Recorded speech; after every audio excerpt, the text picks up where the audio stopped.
নমস্কার বন্ধুরা, বৃষ্টি বিশ্বাস ইউটিউব এবং ফেসবুক পেজ থেকে তোমাদের অনেক অনেক শুভেচ্ছা। তো দেখো, রেডি হয়ে নিয়েছি, কোথায় যাব সেটা অবশ্যই তোমাদের সঙ্গে শেয়ার করব। তার আগে প্লিজ আমাকে কমেন্ট করে জানিও কেমন লাগছে।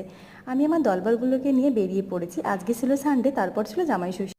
তোমাদের সঙ্গে একটা কথা শেয়ার করি, সেটা হচ্ছে আমাদের বাড়িতে না জামাই ষষ্ঠীর যে পুজো দেওয়ার রিচুয়ালটা আছে সেটা নেই। তবে খাওয়া দাওয়া নেই সেটা বলবো না, খাওয়া দাওয়া আছে। আমরা অন্যবার প্রত্যেকেই বাড়িতে থাকি এবং সবাই মিলে একসঙ্গে খাওয়া দাওয়া করি। তো এবার যেহেতু আমার ছুটি, তো বললাম চল আমরা একটু বাইরে যাব।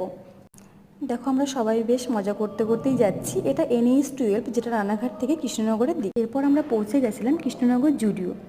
আসলে কৃষ্ণনগরে নতুন একটা জুডিওর আউটলেট খুলেছে, যেটা খুবই সুন্দর। ভেতরে ঢুকে আমার এত ভালো লেগেছে।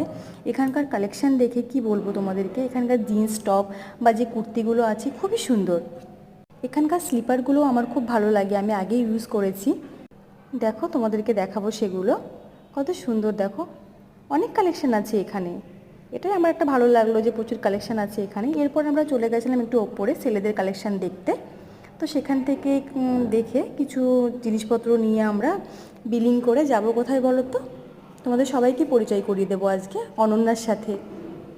তো এরপর আমরা চলে এসেছিলাম কৃষ্ণনগর মাদারসাট, যেটা আমার খুব প্রিয় একটা জায়গা। আমি এখানে না টাইম পেলেই আসি, আমার খুব ভালো লাগে এই জায়গাটা। তো দেখো, এবারে গিয়ে আমরা নিয়ে নিয়েছিলাম রোবট সার্ভিস। এই যে রোবট সার্ভিস বলছি, সেই রোবটসের নামই হচ্ছে অনন্যা। তো তোমরা যদি কখনো কেউ যাও, তো তোমরা বলবে আমরা রোবট সার্ভিসটা নিতে চাই, তাহলে ওরা তোমাদের সেই রুমটা দেখিয়ে দেবে। দেখো কত সুন্দর, ওরা খাবারগুলো নিয়ে চলে এসছে দৌড়ে দৌড়ে তোমার কাছে, এরকম একটা ব্যাপার। তো সারাদিন চা খাইনি, একটু চা না হলে আমার ঠিক ভালো লাগছিল না, সেটাই নিয়ে নিয়েছি। বাকিরা সবাই লস্যি নিয়েছি। তারপর রাতের ডিনার এটা দিয়ে আমরা কমপ্লিট করলাম। এখানে না জায়গাটা এত সুন্দর, তোমার এত ভালো লাগবে। দেখো কত সুন্দর, মনে হবে তুমি একটা মাটির ঘরের মধ্যে আছো। বেশ ভালো লাগে আমার কাছে। দেখো, বাইরে বেরিয়ে গেছি। এরপর এখান থেকে আমি কিছু কেনাকাটা করে নিয়েছি, কারণ আমার ইয়ারিংগুলো খুব ভালো লাগে। আমি যেটা পরেছি আজকে সেটা ওখান থেকেই নেওয়া। আমি এর আগেও অনেকবার গেছি মাদার সাথে। তো দেখলাম বেরিয়ে অনেকটা রাতই হয়ে গেছে আমাদের, ফিরতে ফিরতে একটু রাতই হয়ে যাবে।